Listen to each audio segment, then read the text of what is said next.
the team that helped me out during 2611.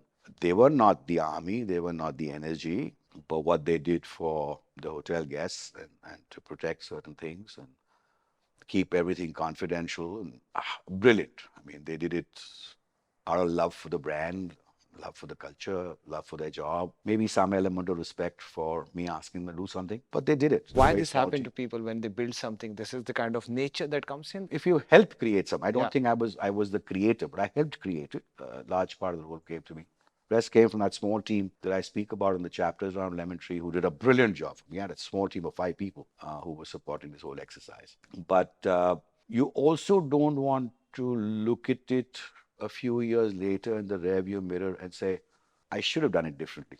What was different in Rattan Keswani when you left Oberoi and you started working with Patu Keswani at Lemon Tree? I could see it in myself. And Pater used to say, when you began, you found it difficult to settle down. And I'm absolutely, cognizant of the fact that because I came from something I did for 30 years, that was the only thing. As I said, I don't come from a hotelier background. So, you were to learn Yeah. hospitality, but in one way. And then you had to run hospitality as a business way, but Yes. yet keep the essence of hospitality Hospitality. at the highest level. And yet also try and improve it if you could, because so it's a bit of a, multiple things around that. Were you satisfied with the entire journey As or many tired? many teachers and philosophers have said, with quality, there's never a finishing line. Yeah. So, in particularly the business that I've been involved in, you can never be satisfied.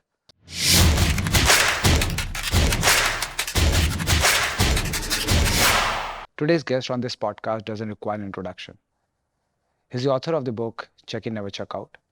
He's an ex-president of Trident Hotel and someone who's been a part of the growth journey of Lemon Tree Hotel.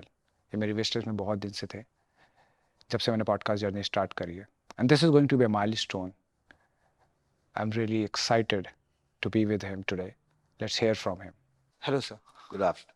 How are you? I'm very well. Thank you for coming. Book is out. Yeah. Been a few months now. We began end of July, and I think it's done all right. We've done about 1,057 sold books. A lot of things is already covered in book. The thing which is not there, I want to ask that. Mr. Rattan Keswani. No, so the book is not about Rattan Keswani. The book is really about my experiences over 40 years, critically in 2 companies, many cities, many countries. It's about my learnings in each of those places. So it's very episodic. If you read it, Yeah. each chapter is actually from a location, and it talks about what I learned out of that location, and then it's got some little fun snippets which kind of add value, hopefully, in the reading style that anybody might have. The book is also designed, in my opinion, and I hope that's what the reader kind of feels that is that it's designed to be a bit industry agnostic, because I think hospitality can teach a lot to other industries and it never gets talked about. And we can speak about it a little later. And it talks about the need for everybody to amend or look at their leadership style, visualize it a little introspectively. I went through, I think, 7 or 8, if I may call it loosely, personality changes, because what worked before is what I would teach. But in the newer location, the different complexity, that somehow at certain points in time had lesser relevance, was not relevant because the audience was different, the nationality was different, the community was different, the age group was different, or the company was different later for the last 10 years.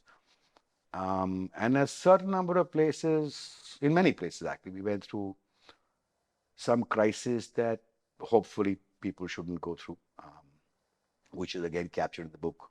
The worst one was 2611 in Mumbai.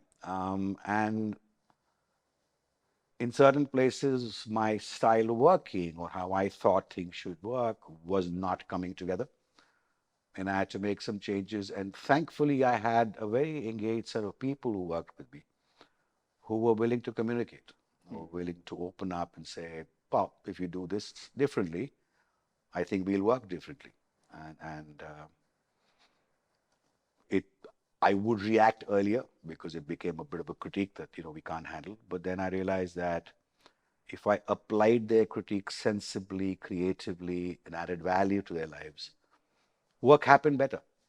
Um, which, so, people talk about change is continuous or whatever, but that is true. But I think we have to also understand that the change should be continuous in your own introspection of your own way of thinking, living, managing, leading. Because what should be impactful or useful for the team, if you don't know how to do it, to their expectation, not the way theories teach you or books teach you, then you can either do well or you can't. And I think I owe my success, and I think I was reasonably successful, to a lot of people who work with me in very different forms, different age groups, different communities, different societal backgrounds. And thankfully, because I changed, things clicked despite the little gaps before. So the book is more about that. And I think each of those learnings are more leadership learnings rather than specific to form from hotels only. Because the same things can happen with everybody. So before leadership, Right. so I want to understand where it all started from. So how you became an hotelier or your journey throughout. So, I became a hotelier, but I would say default. It's covered in the book a bit. So I won't repeat too much. Read it. You might find it exciting. So I come from a commerce background. My father used to get transferred quite often, so I changed many schools. So I did my graduation from Punjab University in commerce, and my deep-rooted intention, desire, dream, ambition was to do an MBA. Preferably from IMA. And I was very lucky. About a month and a half ago, IMA invited me to address their students and to launch my book, which was say, okay, small culmination of the old dream came together by walking the portals there. But certain circumstances, which are there in the book, so we won't talk about it, didn't make that happen. And I happened to apply for the management training program out of a Hindustan Times, advertisement that came out back in 1980. Uh, the Oberoi interview process is a fascinating one that some people know, some people don't know. And so, because I was very good at debating, quizzing, general knowledge, that's how we friends used to kind of catch up always. We were not into drinking or, partying so much. We were all into either playing tennis, which we were very good at, or this was our fun game to be debating, quizzing, intellectually kind of challenging each other. So I found the process of the interviews and the examinations very competitive. And there were people there from the best of universities. I came from DAV College, Punjab University. We had people from Stephens, Hindu, Usmania, Xavier's, and that ilk. And each episode of interviewing or that process, which happens about eight odd occasions that you have to go through, levels that you have to go through. I made it, but I knew nothing about the business. I never walked into a hotel for a reasonable point of time. The only two occasions I'd ever been to a hotel was with my father. He was the general manager of the region that we were in. And coincidentally, both times went to an Oberoi hotel. One was in Chandigarh and one was in Delhi, late 70s. So, but hotels were not something that we could afford. We came from a middle class family. And once I was dating a young lady and I didn't have enough money. So I remember buying one glass of cold coffee with ice cream and two straws. And that was the time that, I actually visited the hotel on my own. But that was my only exposure. So when I began the classes, yeah, they were difficult, but I did well. I topped the course over that three semester that you have to go through. So a lot inside the hotel that most people don't know. They think they know, but the intricacies, the challenges, the disparities that come together. It's a hot place. Let's just call it that way. Heat comes up a lot of times. And so then I was finally, my first posting was in Bombay, now called Mumbai, at what was then the Sheraton Hotel, what is today Trident Nariman Point, then became Oberoi Towers, then became Trident Nariman Point. In the middle, it was Trident with Hiltons when Hiltons were there. But my first posting there was as an assistant front office manager um, back in 1983. And that's where the journey began. Um, I broke the journey in my first 2 years itself because I walked out of the hotel at a half. I was not happy with the way I was being treated. Hmm. So I then joined another hotel company in Delhi, which is today the Hotel Lalit, as you know it. Yeah. The company had signed a management contract those days with the Holiday Inns, and that hotel was supposed to be the Barakaba Holiday Inn Grand Plaza. Worked with them for a year. Thankfully, the system in Oberoi Hotels called me back. They understood why I had left and took me back. So I came back. And then I stayed for the years that I did. So I did about 30 odd years with them, 31 years. And went into multiple countries. So I worked with Oberoi in Saudi Arabia. I worked with them in Sri Lanka. They're in many cities in different positions, but largely when I moved around, I was already general manager at that time. So I opened the Cecil again, Okay. which was my first opening. And I moved from there to Bangalore. From Bangalore, then I came to Delhi. Then I came to Bombay as EVP. And then I was promoted to be Trident of Hotels president, and I was also handling some Oberoi hotels within that portfolio. And back in 2012, I took a bit of a quantum leap of a change because Rattan Keswani spoke to me about starting a management company for them, which is called Carnation Hotels. They weren't managing hotels for other people at that time. He was very keen to start that endeavor. So I began that as chairman and co-promoter of Carnation Hotels with a little stake in the company. And we did that for 10 years. And I left, last year in the month of April. So that's been my journey, quick one, sir. What takes to stick around with a company for 30 years, sir? I think if you see commonality of some values that are dear to you, if you see some learnings that you, let's just say it politely, enjoy, some of them are iterative. Um, if you start to respect some of the people that you work with, and so you work for the person, with the person, under the person, loyalties kind of come up more than just the company as well. Also, you must understand quite candidly, in the time that we were growing up in business, there weren't too many opportunities. Yeah. You either went abroad, and a lot of my colleagues who went abroad, they went into different industries. Most didn't do very well. So the examples weren't good, though they went for good money. But there weren't other brands that were so big and large, Yeah. and therefore you saw an opportunity with the brand. In the early years, there was also a preference for having the senior positions in most hotel companies to be occupied by expatriates. So those positions were also not available. So I used to go through that frustration at that time. But some was because you started to believe in the brand. You started to believe and enjoy what you were doing. You were becoming a different human being. Your personality was amending, and you were probably enjoying that change in yourself. If you enjoyed working and interacting with a customer, that's key. If you don't enjoy that, then that's the wrong business. It brings you a lot of pleasure every moment of the day that you're at work. So those are the things that kind of work together. So in a mix of both those reasons is what led me to stay with Oberoi Hotels for over 30 years. And I was lucky that they gave me a lot of great breaks, which some felt I wasn't ready for. The chairman felt I was. What made him believe in me, despite him criticizing me most times of the day, I will never know. But yeah, I got some incredible breaks. So I used to move almost on a 2 year cycle. A lot of people work as general managers for many, many years.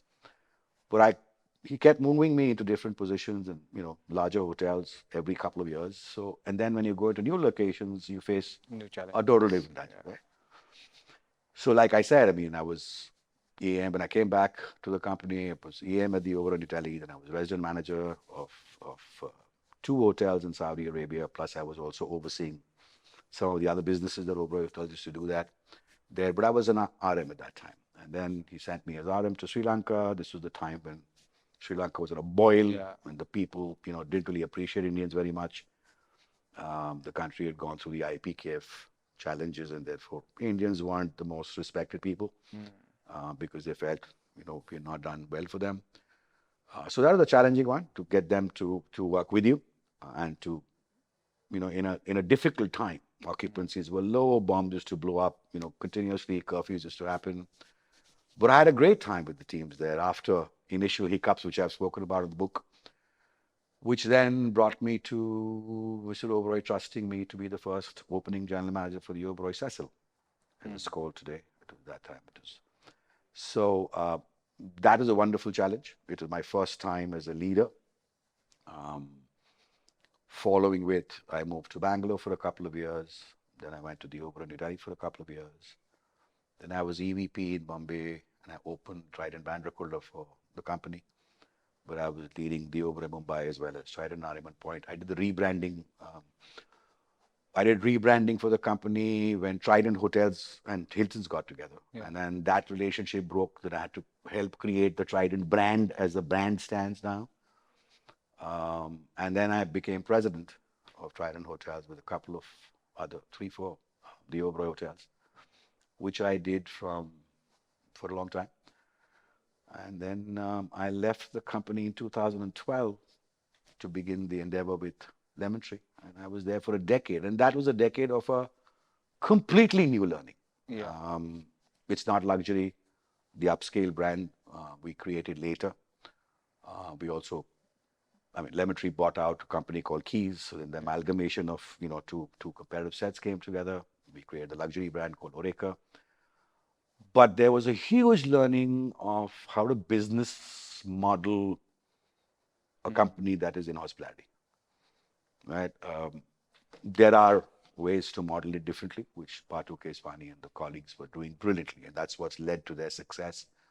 And I think we'll continue to, hold them in great stead, which is to look at the fine elements of detail, not just in service standards and culture, but also have a fine tooth comb that looks at every single cent every day in all the hotels. And how can you excel doing that and therefore bring value to the customer of the expectations for the value of the rate that you charge, Correct. but at the same time make it profitable. And the profit margins that they could deliver from there were fascinating as a learning. And I had to, I think, forget some learnings to get those new learnings and to shed a lot of my reticences that things could be done differently. And the other biggest learning was the absolute intensity and desire to help diverse people. They have a great program around their dog story, Yeah. which you might have read, which is phenomenal, and it's all about adopting stray dogs and making them mascots and giving them designations. And I've seen one. I know around humor, which was a reason why they took it, and that's a very interesting reason why the humor and the, was different to that place. And then how they dealt with differently able people. And the company has to change their own way of thinking. People have, become more enabled to be able to understand how to work that segment because it's a wonderful segment available to everybody to both raise their self-esteem and also make them employable as well as create a career in life for them. And the deep, almost religious fervor around giving back to the community, particularly where differently able people were concerned. And third, on a charity. Everybody worked as a position that was budgeted. It wasn't over and above. And making it a success, and making success of them. It's a difficult piece, or always thought so in hospitality. Most people wouldn't, give lip service to this. Now people are doing it better. Yeah. But Lemon Tree did it brilliantly. Trained it brilliantly, ran it brilliantly, looked after those people very well, created communities, created self-esteem. And there are some wonderful stories in my book around it. I had to learn that too. I had to shed a lot of my societal, deficiencies that I had in my mind to be able to absorb, adapt, and then be proud to be part of that whole piece. That is very, very good. I It experienced changed myself. me as a person. In fact, the one reason why the royalties of my book are pledged to NGO called Muskan, one of the NGOs that Lemon Tree works with still.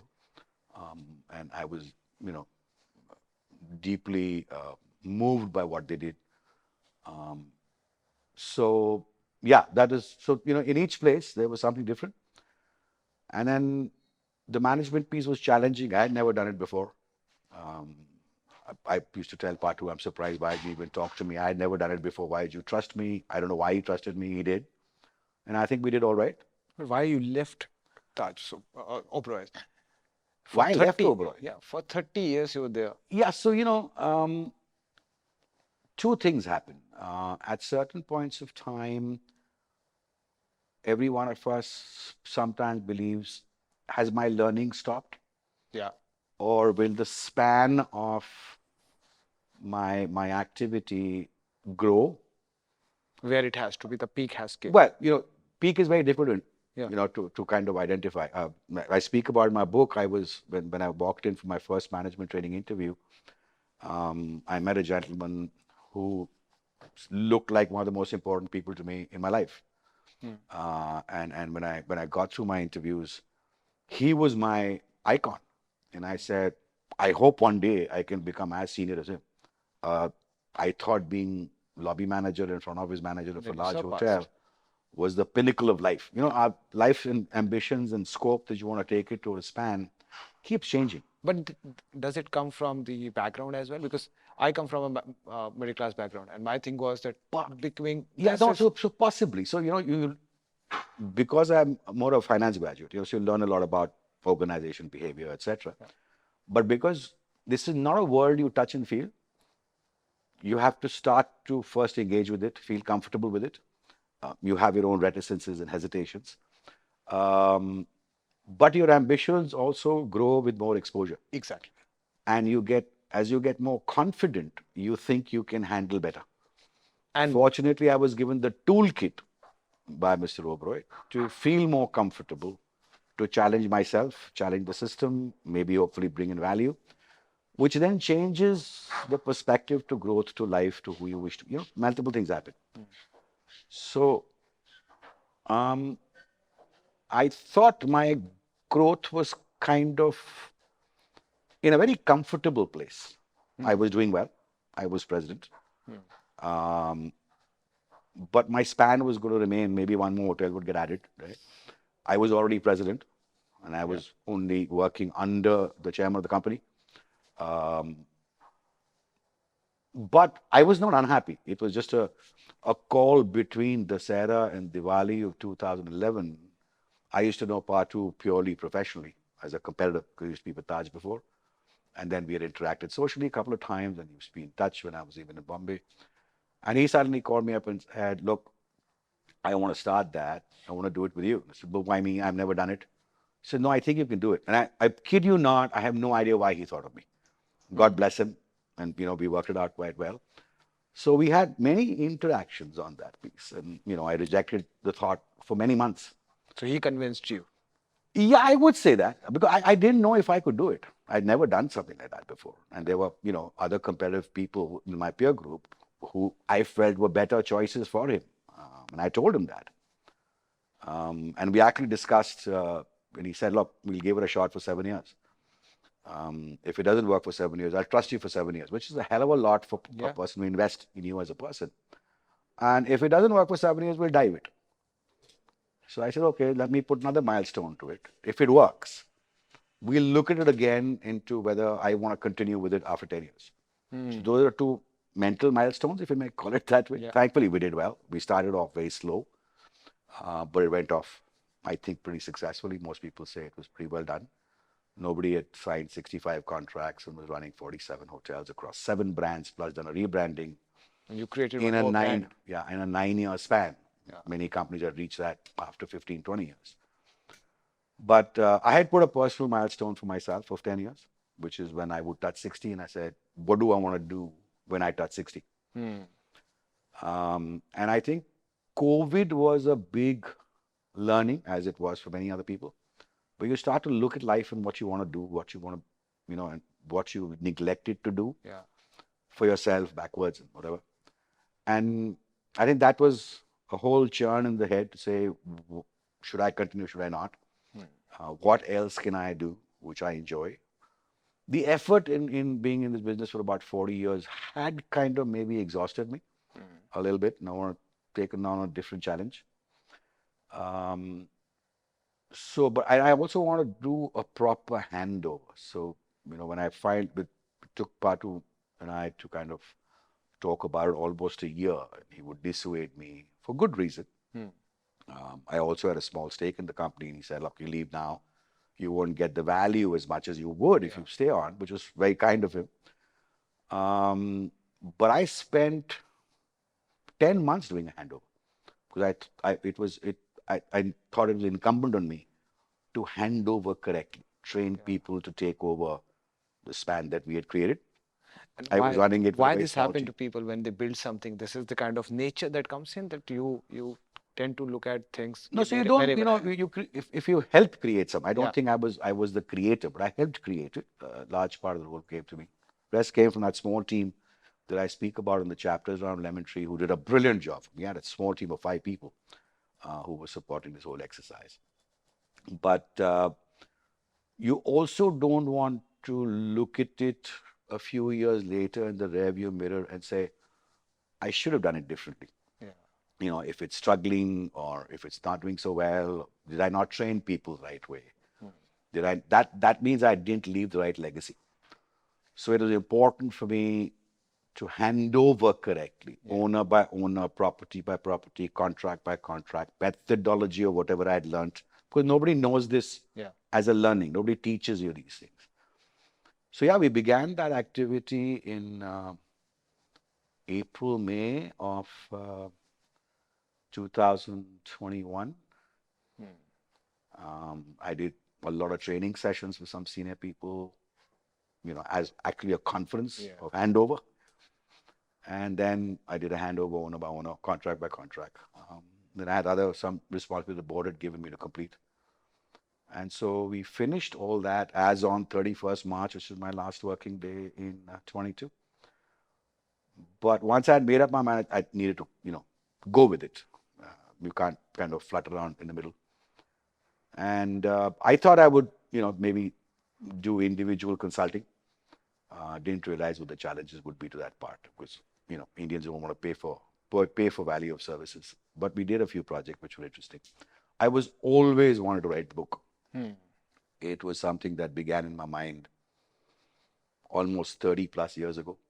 But each time the learning changed, the location changed, and he said, I don't know enough, and then time was not there. Time's never available to most hoteliers.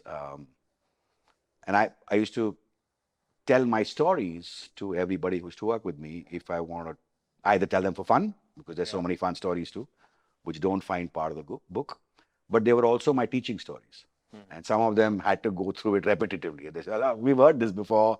Do you not remember? You told us this 8 months ago. But whatever I used to learn, I used to want to teach and share.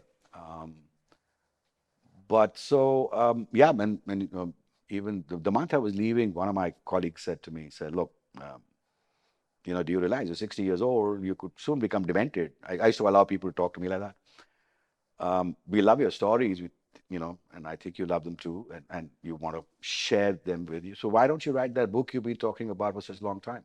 Yeah. Because you just might forget. So then I spent that time trying to figure out how to write a book. That was a challenge. I'm not very good at typing Type. speed, but always had support. The tech support, I'm not very comfortable. I know what I want to do. I know what I want to create. I know the modules. I know the back end thought process, but I don't know how to do it. Yeah. So yeah, I went through a lot of challenges. Tried to handwrite it. Wow, that was difficult. Tore many hundreds of pages as I moved them, typed it. It happened. Spoke to a journalist that I knew. She told me about a program I could download to, audio Yeah. record something, edit it. And when I was editing, I was losing data because, somewhere the saving Yeah. was not happening the right sequence. I spoke to a couple of, publishers I knew from before, had done them a lot of favors, who said, "Oh, we'll help you out," but then when you leave something, nobody comes to help. So it became challenging. And then because you keep reading on, and doing a lot of learning on YouTube and Instagram, as with our model in hospitality too, somebody widgets you and then they chase you on what you were reading. So a lot of the online publishing companies decided to track me. So I write to me. So I spoke to a few of them, started the concept with a company that was based in Bombay, but I wanted a ghostwriter. I was so used to, well, good old days, you had somebody to, the stenographer, as you would call it, right? That relationship didn't start very well, so we closed it. I was always keen that whatever was the expenditure to write it, publish it, print it, or market it would be mine. But I wasn't really interested in getting the royalties. Royalties are small any which ways. It would take me a long time to touch a 10,000 figure for it to be useful. So I then pledged my royalties to Muskan because I was happy to work with them. Then I found this one company in Mumbai. It's called Story Mirror. They're based in Powai. So I had to work with them. They gave me a couple of writers. One writer did not so well. Second writer did well. The main coordinating person was wonderful. His name was Mrigesh. And then followed up by another lady who's left them now called Sonali. They helped me through the whole process. And I went to Bombay a couple of times and I recorded. I, because I was used to telling my story, I know the flow. The language can change a little bit, but my flow has been like that episodically, wherever I've spoken. So I recorded the first time for about 8 hours. Wow. Um, Straight. you know, well, not really, broken up with some coffees and smokes and lunches or whatever. And I went back there, recorded another 6. Then on a program called Audacity, Yeah. I would kind of transfer stuff. Then I used to lose stuff, and all kinds of stuff used to happen. We used to do some corrections. I used to send some more modules onto them. So we really started that third week of January. And because they were helpful, when we understood the process, these recordings went well. Whoever transcribed at their end did a reasonably good job. Um, and so we were ready to actually see the cover of the first manuscript in middle of May. So it's about 5 odd months that it took us. By July, we were ready. So we put it out on the first anticipatory, small booking window on Amazon on, I think, the 21st of July. It suddenly clicked over the weekend, and then, we had to shut the site down because we had only put a certain amount to sense the demand. So then we opened up the site because I didn't know how much to commit on how many books could be published because it was all coming out of my pocket. So we opened it up completely, I think on the 27th of July. And then some people helped me with my book launches. Oberoi was very kind. They helped me with a book launch in Mumbai, which I did with my first mentor, Rajiv Kaul. They helped me with a book launch at the Oberoi, New Delhi, which is where the final interview was. So I asked for the hall where my final interview was because that's part of the story, which is today called the Nilgiri. That time was called the Zodiac Hall. So they were helpful with that. I did a third one in Gurgaon with the Quorum Club.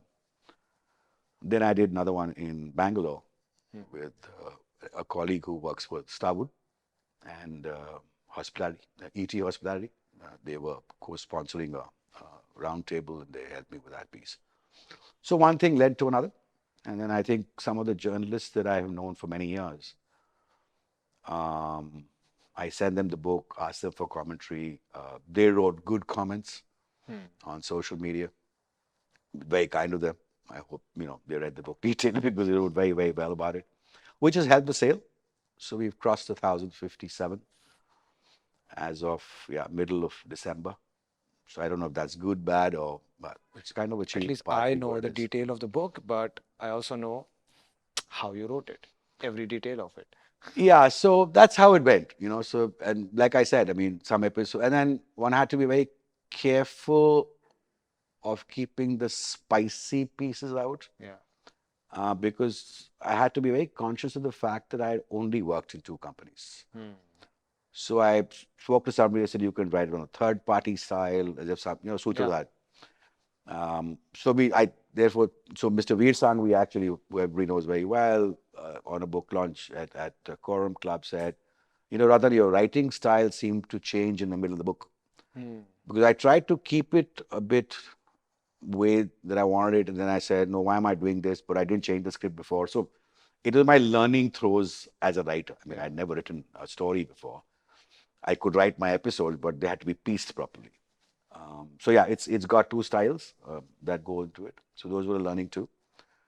So that's how it came together. But the spicy parts, as I've said, is for another cocktail hour, or we'll go down to the grave because you can't. It can be deemed to be because people know where I worked. So if I'm telling a story and I'm using pseudonyms or whatever, doesn't make any sense. Anybody can pick it up. Yeah, of course. And if it's a little negative or a little spicy, then I'm in public making a statement about an incident or a management style or a person, which they may not be happy with. But that's your view. So I wanted to keep that out.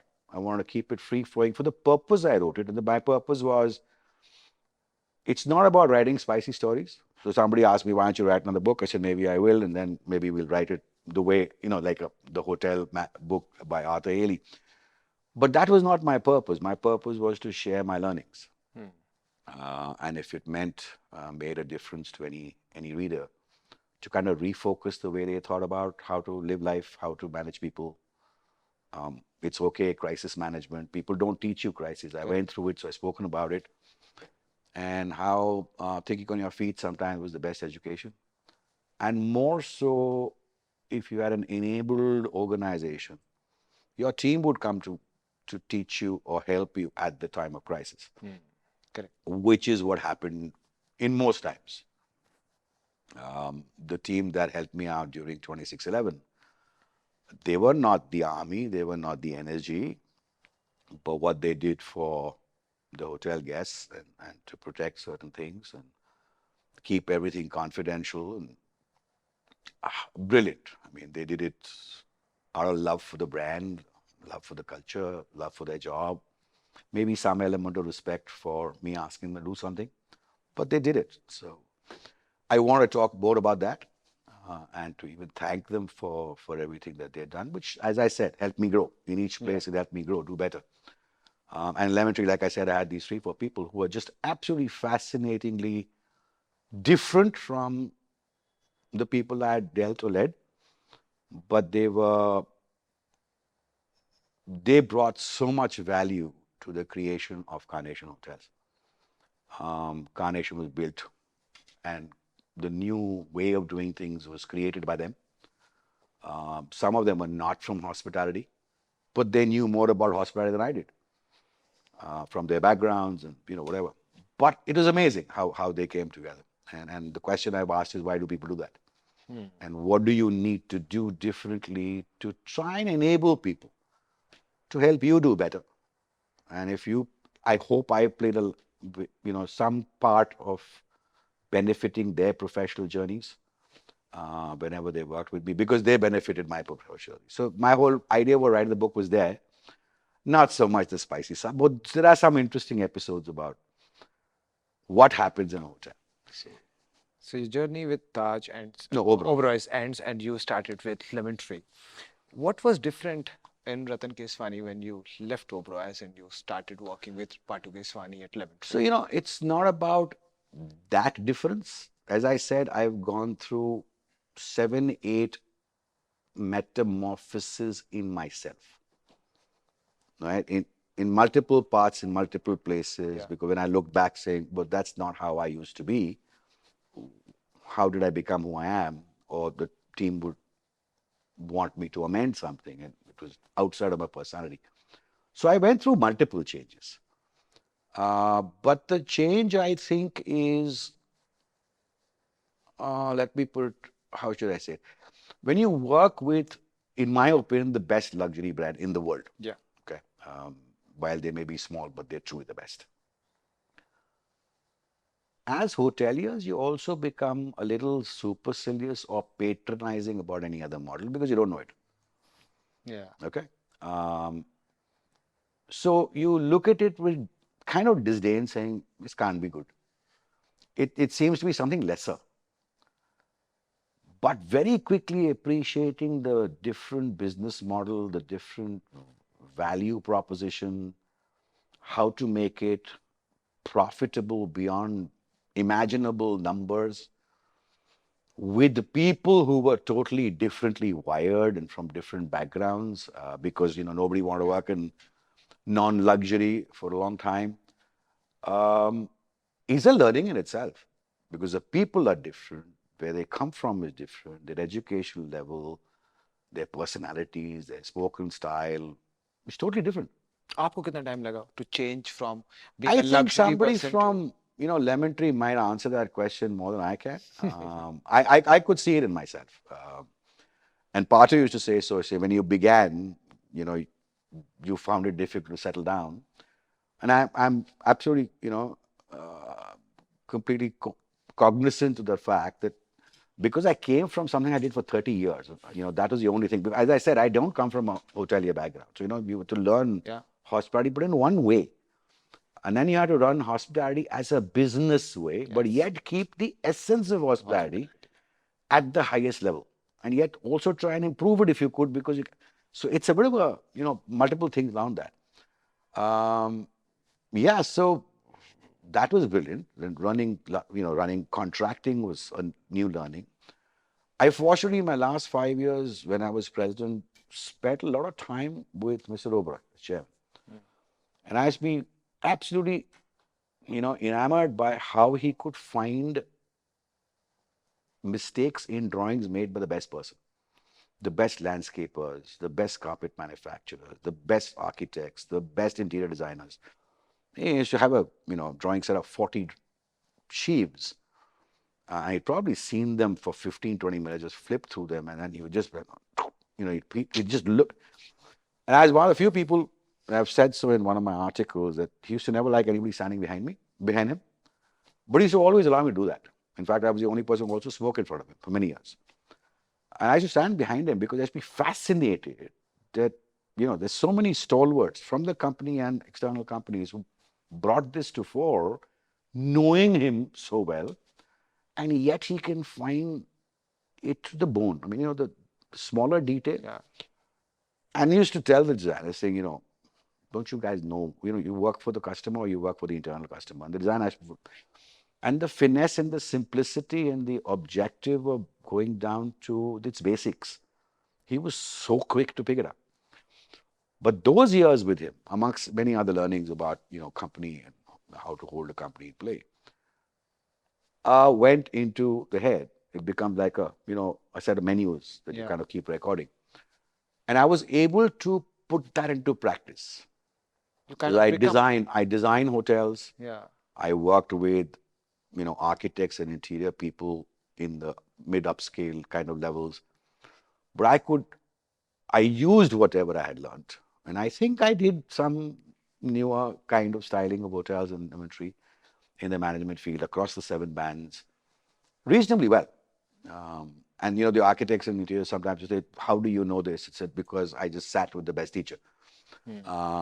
And that helped me a lot. I didn't have that so knowledge. did you feel that you became almost an entrepreneur working with Oberoi's and coming into No, so, I think if you ever ask Patu this, he'll tell you Rattan is a hospitality professional. I was never, I don't think I have the the the intricacies or the shards of wanting to become a successful entrepreneur. I work as an entrepreneur. yes I run people's businesses as I would want to give them greatest value, because they've trusted me. But do I want to be an entrepreneur of value for myself? I'm not too sure, because of the background I came from, I think I was, and I still am, though less, a bit risk averse. yeah To be a successful entrepreneur, you have to have the ability to take risk. but I And think also, if you take risk with other people's money, the responsibility is even deeper.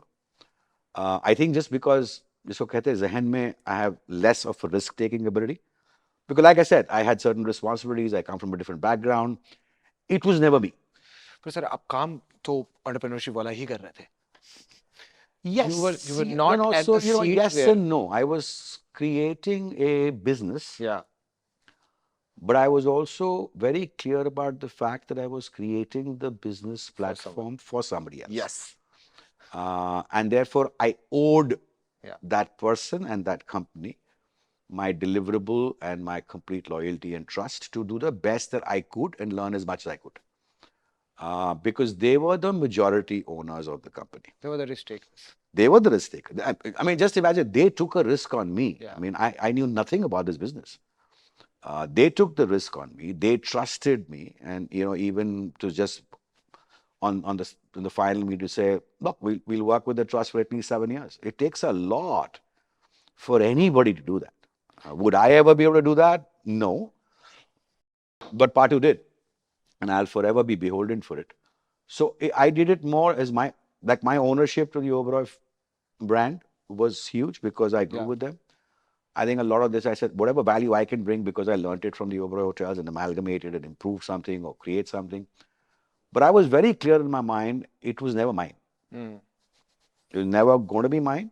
I had a small share, but I would do my best.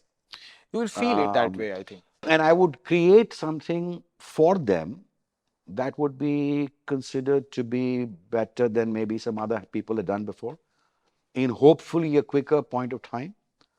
But at the same time, I must admit, I kind of exhausted myself out, which is why I said, okay, enough, let's do something else. So were you satisfied with the entire journey You know, as or many, tired? many teachers and philosophers have said, with quality, there's never a finishing line. Yeah. So, in particularly the business that I've been involved in, you can never be satisfied. Could I have signed more hotels? Maybe. Yeah. Could I have designed some of the ones I did, or added some more different value to the brands? Maybe. I don't know. It's for the other people to interpret. People who worked with me, under me, or I work with them. My seniors, the board would be able to say, yeah, I mean, that is pretty darn good. Nobody's done it better.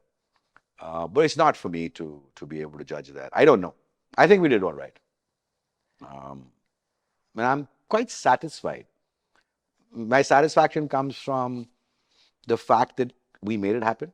Yeah. I was hesitant when I started. The first 3 years very challenging. We weren't getting any business. Owners didn't want to trust you because where have we come from? I managed to garner the trust of all my owners.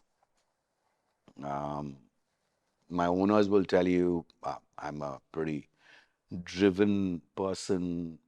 I would treat them like I was the owner, and I used to treat them quite differently. But they used to take it from me, and I've never understood why. Just like the team, why they take my nonsense when I talk to them the way I do. But they did because I think they believed I brought it value. That whatever I finally said or asked them to do actually created value for them. And I was happy that that's what everybody, all of them that other people meet said, Rattan brought value. Yeah, he was difficult to deal with, but we were very happy working with him. That's my joy. So there is a personal question that I want to ask because there's a feeling that I wanted to understand. So when I asked this question, did you felt like an entrepreneur with uh, the whatever percentage in the company, or it doesn't have to be a percentage? So there are people who are above the employee, even on the highest position that they are sitting. Yeah. They don't work like employee, they work like an entrepreneur, but they are not the one who's on the front line taking the risk. So अगर मैं काम कर रहा हूँ and I will have a different feeling than anyone else working on my same level. Did you had this feeling while because you were president at Oberoi, there was huge responsibility on your Sure. shoulder, Yeah. and then when you move out to Limitory, there was again a huge responsibility, but this time something was different. True. So Yeah, so I there's wouldn't say, there is a concept called as working entrepreneur rather than being an entrepreneur. maybe my working methodology was entrepreneurial because also I was trying something that I'd never done before. I was also trying to do it for a company who didn't and had not done it before. I had only my comparison with what was happening in the competitive set with all the international companies. And the whole thing was, how can we do it differently and better and more economically than them? And if I did, that was my effort. You can call it entrepreneurial, or I would say, I think Patu trusted me, and therefore it was my responsibility to try and think that way, always, both for the owner and for Lemon Tree. And I was very conscious of that. And I used to tell everybody, it doesn't belong to me. It will always belong to Lemon Tree. And I'd always said that I would never sell my stake to an outsider. Wow. So I said, X amount is owned by the company. So Carnation is owned by Lemon Tree. Yes. I have a small stake, which I will sell back to the company so that it becomes a 100% subsidiary of the company. But it was my responsibility to think of newer ways to do it, better ways to do it. So if that is entrepreneurial, yes. What gave me entrepreneurial joy was being able to do a lot of it. What gave me entrepreneurial joy was to be able to get the best out of certain people. That's what I can say. I hope they feel the same way. Um, that is entrepreneurial, to be able to stoke people's creativity in a different manner. Um, if they would say that I created some value in their professional journey, that would be my entrepreneurial effort to kind of help them become different and better. I hope I did that. Those are the things that give me joy. If I taught somebody from my mistakes, to me that was an entrepreneurial joy. It was a different way of doing something. But as a pure entrepreneur, no, I never felt that way. Maybe my background or the way I am didn't ever want to feel that the success was entrepreneurially mine. Yeah. It was someone else, and It was Mr. Oberoi had said something when he was talking about cost saving and how to deal with revenues and stuff. And he said, when you have some money in your pocket, you deal with it responsibly. When you have your father's money in your pocket, would you not deal with it more responsibility? And I want to ask you the question, if your grandfather's money was with you, because to that you have to answer the question. He had actually said this to me. And my thought process with Lemon Tree was the opportunity and the responsibility is being given to me by Lemon Tree. So that's my patron and father yeah. in my journey. And my owner, who's trusted me with an asset that he has invested personal money, which could be from anything. Some of them had invested 60, 70 crores. There were some hotels that they'd invested 120 to 140 crores. There's another hotel where the investment was over 400 crores, right? We were not a very large company. We were also part of a company that never managed hotels, right? But they were trusting me. So I said, for me, the owner in that parallel that I want to give was my grandfather's money that I had to deal with, Yeah. more responsibly. And because Part 2 and Lemon Tree gave me the responsibility to do something for them, I had to do it well because I owed it like I would owe my father to give him return for what he had invested in. And if I got some value from it, then that was mine. That's the simplest way I can explain it. So I'll ask few questions Sure. throughout your journey that I've heard from you. How does Indian hotel brand taken in outside the world? So maybe it is US, Sri Lanka, or any other place. It can be done, but see, it's not about Indian brand or anything. Every company or every brand needs to be able to find its feet in the geography. Yeah, but any Indian brand who goes out and establish their presence there, Yeah. you are representing India as well. Like what happens No, no, to most certainly. So, you can either overplay it yeah, because representing India means what? And we've all got this slightly more very passionate versions, at least right now, about what is it to be India. Um, the service ethos is Indian. I would call it Southeast Asians, and Southeast Asians are also very similar, but let's call it largely Indian, Indian. in how we've grown up. To me, that would be the difference as a brand that you would take out because they don't all have that. Their working systems are different, their education systems are different. They look at the business as business of dimes and cents. Um, that's the value, right? But you have to understand that everything that an Indian brand may do in service or whatever may not work for the customer set in this country that you're going into because the expectation or the percentage of the kind of customers that destination does, then doing something Indian may not be sensible. Exactly. Whether it's to do with food, with the way you communicate, the language of communication, understand the local culture and what you bring to the table in amalgamating that, even though the name is Indian, is how you have to sensitize yourself. To set up brands internationally is an expensive exercise because you have to set up a local distribution setup. Nowadays, a lot of stuff happens online, but I go back, for a few years before and the decades before that, to set up representative office, legal system, because each country's, each continent's legal systems today are very, very varied in how you have to do it. Putting that whole thing together economically can be difficult. So it's challenging. So brands have gone out. Oberoi Hotels went out. We were running hotels. I keep saying we still for both Lemon Tree and Oberoi. But Oberoi Hotels had Bali, Lombok, had hotels in Egypt, had hotels in Saudi Arabia. Originally had two hotels in Australia. Can you imagine? This I'm going to the late 70s. Imagine in those days, and there was great critique in Australia. Indian Curry King, how can an Indian Curry King run a hotel in Australia? Branded very successfully. There were efforts to take on hotels in London and in New York, but those two thoughts were kind of put aside. But it was early. Sri Lanka. Sri Lanka was 1976, 77. The earliest brands that went out.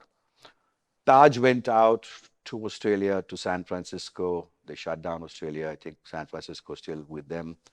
They took on the Pier, which is a legendary hotel. They tried to take a stake in Belmont as a partnership. It didn't come out very well because, again, in that, whatever that culture was not willing to accept an Indian brand. It was a huge controversy that happened with the board because they were still thinking in a different manner. We won't judge their cultures. So that's the difficulty. And then to put up sales and distribution setups, legal systems, compliance systems, an expensive exercise. And then because those countries don't really know your brand, do you have the investment bandwidth to invest without backup? So that's where the challenges come.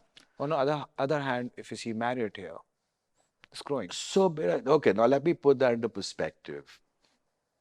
For many years, I and my peers wondered why international brands were bumbling along. So I talked to you about the hotel in Mumbai.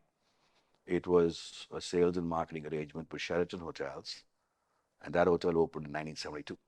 The Oberoi New Delhi was an Oberoi Intercontinental. Even today, it is called the Icon by people who are above 50, right? Because that's how superior it was considered. So Icon became the surname around the hotel. But Intercontinental floundered for many years, right? Sheraton floundered for many years, right? Marriott was nowhere on the scene. Holiday Inns came in with part franchises around Mumbai and other places, but struggled. Came in then with Holiday Inn that I worked with in Barakamba Road. Unfortunately for them, that relationship for a very large hotel went sour very quickly, and that's when Hilton came in. Hilton started very small with them, again got knocked out after a couple of years. Then Hilton came in with the Tridents. There were some challenges. But this is over 2 decades, right? And despite their bandwidth, their size, this whole feel amongst Indians about the superiority of the Gora brand, which still sits in the mind. Even despite all those advantages, their bandwidth of distribution, whatever, they were not successful for 2 decades. But they were growing across many, many continents. So, the bandwidth to invest in branding, to take it into multiple continents, was available to them. Right? For companies instituted in India, it's a hell of an exercise. Of course. And, in Oberoi Hotels, we used to wonder, worry, and there were many discussions later. about the cost of the distribution setup that we had set up in London. We had an office in London, we had an office in New York, we used to have an office in Singapore. Oberoi had an office in Singapore, there was a small representation in Japan, but it was very expensive for the ROI that could actually, Yeah. bring value to it. Because the brand may be, because we were an Indian brand, or their lack of acceptance, or not being able to invest, multiple reasons. If you didn't have brand present and hotels in those locations to distribute the costs, it was a very expensive exercise. But in those days, you had to make that exercise because in the five-star world, that time there was only five stars and above, the larger percentage of customers were foreigners. Foreigners, yes. So you had to have the depth of distribution there. And those were more people to people distribution centers.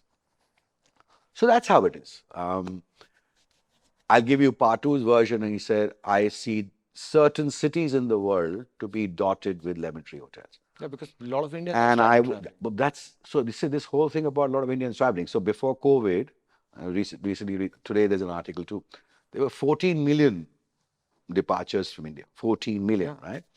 By 2030, they say that number would be at 20, and by 2045, I just read it today in, I think, the ET or somewhere else on social media, which would go up to over 50 million, and we'll be the third largest or whatever. This is a recent phenomenon, you know, till even a decade and a bit ago.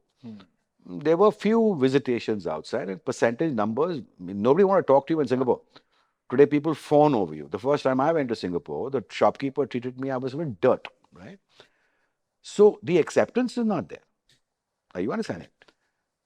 Today, so why did I make the statement that Patu made? He said, Lemon Tree is an established brand in the growing middle class that will, in their earning capacity, etc., They will grow and will go. grow now. The moment it goes over $3,500 in terms of the numbers, the incentive to be impulse buying on things like this is always higher. That's just a known economic factor. And so he was very clear. He said, we will go to Dubai. That's why we set up the hotel in Dubai. It still runs, which was our first international hotel. We will go to Singapore. We will go to London. We will go to New York. That's the 3-4 places that Disneyland, Yeah. when an Indian has money, and because their grandparents or parents, they've heard about Switzerland and London. Yeah. Because, Hindi movies, Bollywood, that is what the driver is, right? So you go where it is, because the outgoing Indian customer, because they know your value, they know your culture, they have appreciated it, and they feel rewarded with it, will hopefully feel more connected than feeling disconnected in an international brand setup. I'll add to this. If I go to Dubai, I'll prefer straight to Lemon Tree than to And to Rattan. the Taj that is there now, Yeah. right? So that's how you would go, So but that was not available even a decade ago. So are we looking at any brand coming to conquer a country like what Parrot did to India? Is there any? Oh, So Taj has announced many plans. I think they will. They have the maximum capability to do Yeah. so. ITC, for whatever reasons, and their business platform, not for me to kind of explain or try and figure out, have gone to Sri Lanka for the first time. They have now announced that they would take the brand outside.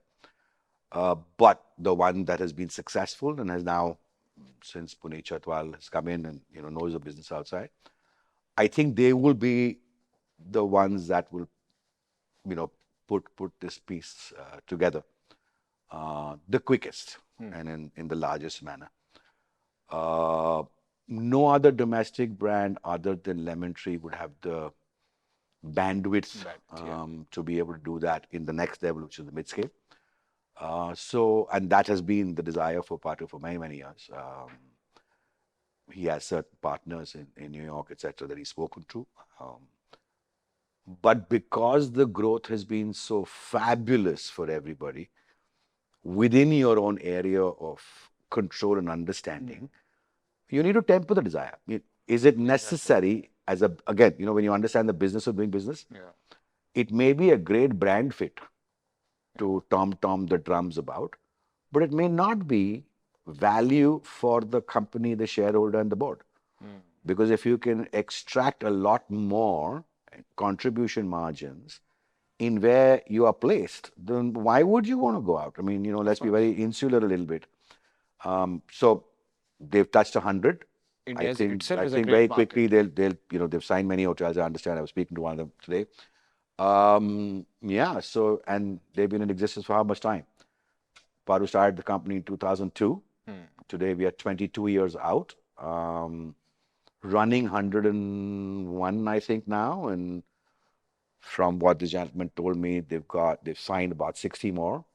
So in 25 years, who has got a compendium of 150 plus hotels in any and running successfully, profitably, which is being recognized by the stock market. So before Lemon Tree started the whole system of having analyst calls since they got listed, or even before with the funds, there was very little appreciation of the value of hospitality to an investor. And I've been through many investor calls with him. And the initial understanding of the analysts who would be on calls was laughably poor, if I may say.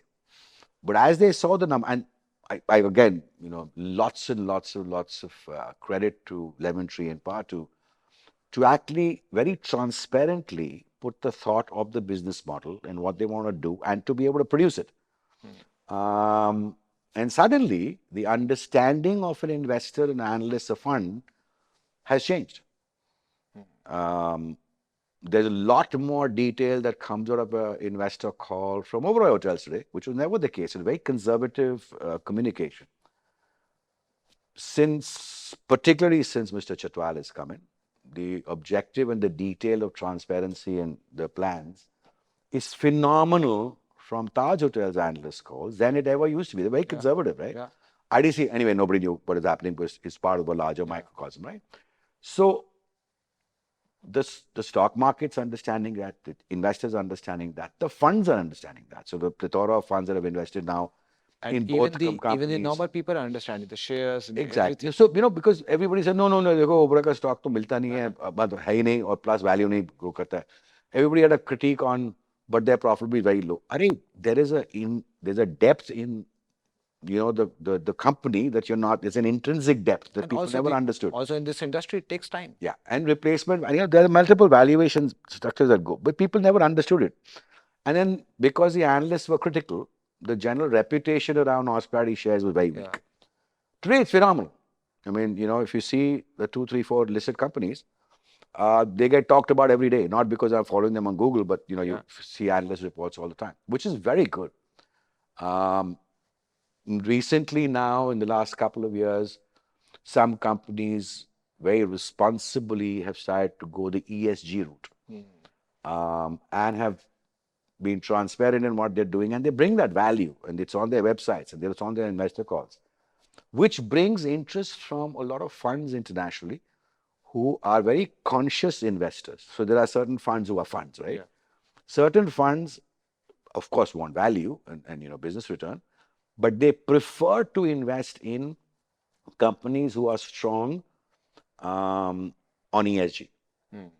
So there's a lot of stuff that's been done by Lemon Tree on the ESG field in the last 3 years, phenomenally. And you should meet a lady called Aradhana Lal, who runs both the endeavors, the sustainability and the differently abled endeavor, as well as the ESG.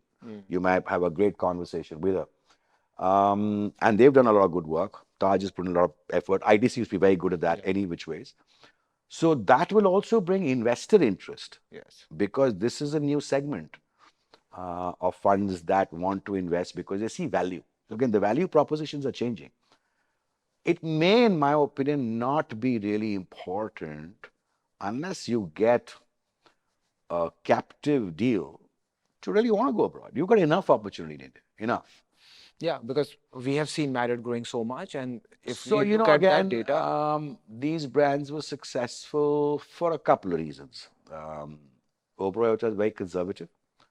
There's those many hotels Taj can take. Yeah. And then as they became, there's those new investors become worried.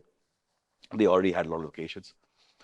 Um, there weren't any other recognizable brands. Yeah. Patu initially decided I'm not going to, I want to set up my brand before I, manage other places. So that left a whole void Vacuum. Yeah. for the Indian.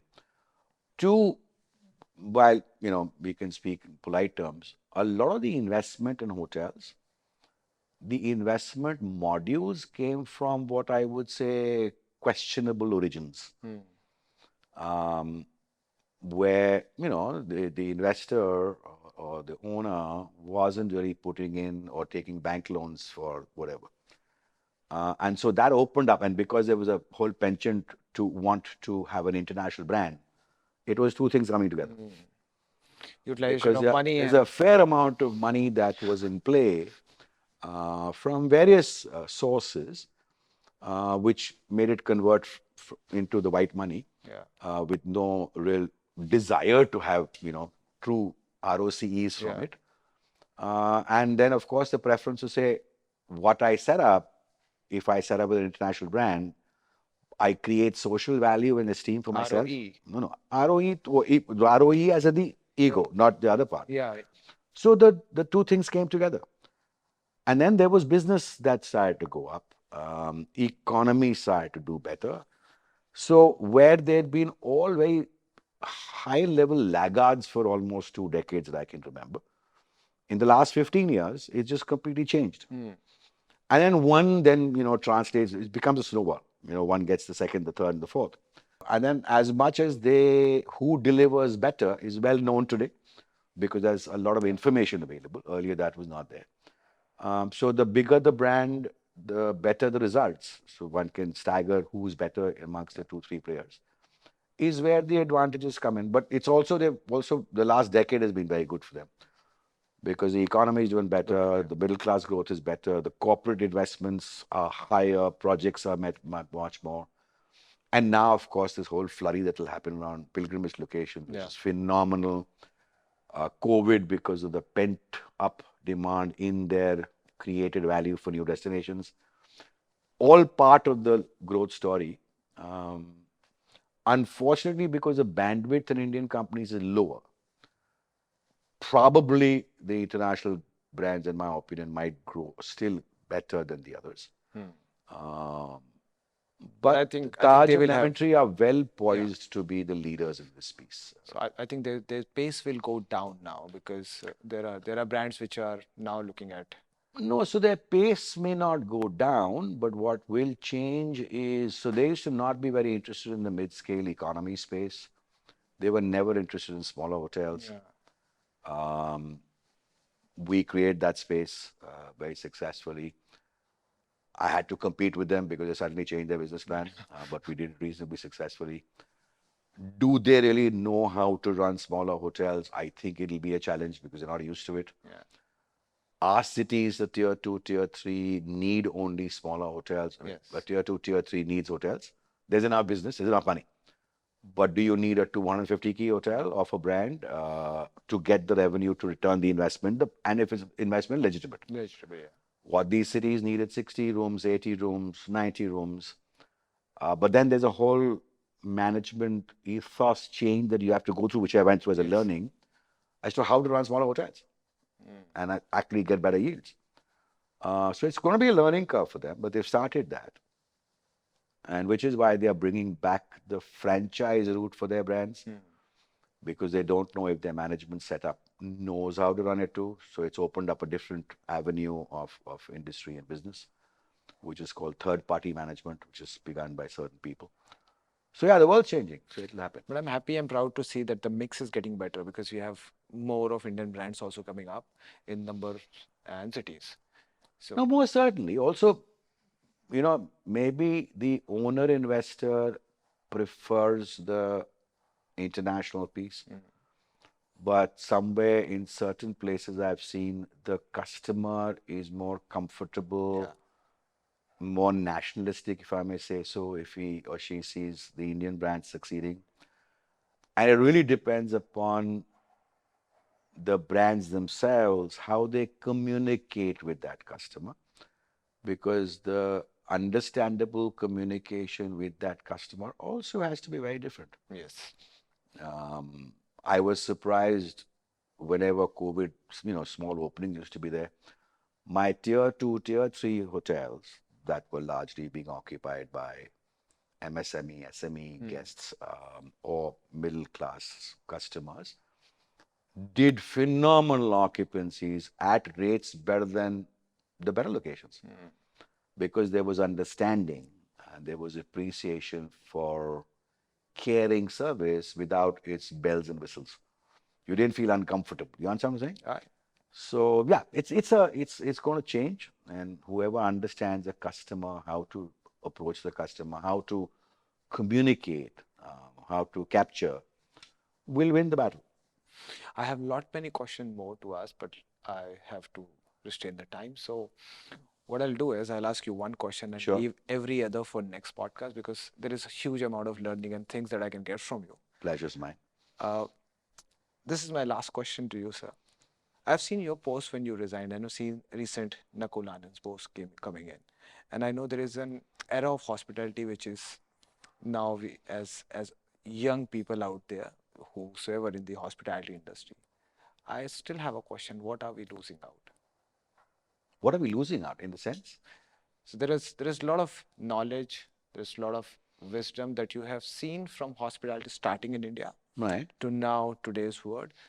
Uh, there is immense amount of knowledge which is already present, and with you retiring with Nakulan, then there will be huge amount of people more to reach on that age. What as a young that generation which is there, अभी हम लोगों को क्या But there are all the people who have now come in, if I may say, not the right word, as the replacements or the alternatives. They are very well attuned and probably more knowledgeable um, than we were at their stage of time. Mr. Nakulana, I wouldn't even want to compare with him. He's a legend. He's at a different level of knowledge and success than me. But they've put in their succession very well. Their area heads, etc., including Anil Chadda, are phenomenally good.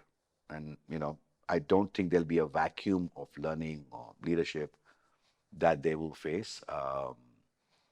Puneet's there for a lot of time, but they've again got 3, 4 of their area heads who are very senior and very good at what they do and understand the local markets. Every company has got their successors. And I think, kudos to people like Nakul or like Rajiv Kaur left from Leela Hotels. Anurag was handling it now. I think they've left a legacy. And these people will improve on those legacies because the opportunity is there. I don't think there'll be a vacuum. People, need to move on at certain points in time. Indian hospitality is in good hands. And there is a freshness that will come. All of us become, at certain points of time, while we may not want to admit it, become some creatures of habit. And some habits of us as creatures don't need to be carried through. So, I think it's in good hands. Not a problem at all. Thank you so much, sir. Pleasure's mine. Thank you for I coming. need 2, 3 more podcasts with you to cover up all. Let's try. This was good one. Thank you very much. Thank you, sir. Thank you. You are watching biggest hospitality podcast by a hotelier. Stay tuned. Follow us for more.